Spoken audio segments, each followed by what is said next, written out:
ఇది మార్కెట్ లో దొరికే మంచూరియా. Cost 50 rupees. పార్సల్ అయితే 60 అంట.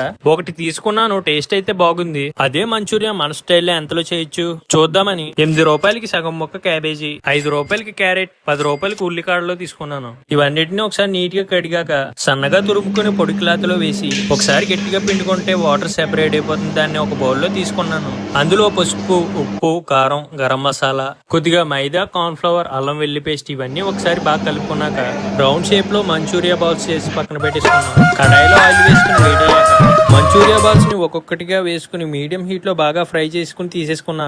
ఇప్పుడు పాన్ లో లైట్ గా ఆయిల్ వేసి అల్లం వెల్లుల్లిపాయ ముక్కలు లైట్ గా ఫ్రై చేసుకున్నాక ఉల్లిపాయ, పచ్చిమిర్చి ముక్కలు వేసి లైట్ గా సాల్ట్ వేసి బాగా ఫ్రై చేసుకున్నాక సోయా సాస్, టమాటా కెచప్, కార్న్ ఫ్లవర్ కలిపిన వాటర్ వేసుకుని సాసెస్ అన్ని బాగా కలిసేలా కలుపుకున్నాక మంచూరియన్ బాల్స్ ని వేసుకుని స్టవ్ హై ఫ్లేమ్ లో పెట్టి బాగా టాస్ చేసుకుని కావాల్సిన గ్రేవీ కన్సిస్టెన్సీలో తీసుకునే ముందు కొద్దిగా కొత్తిమీర, స్ప్రింగ్ ఆనియన్స్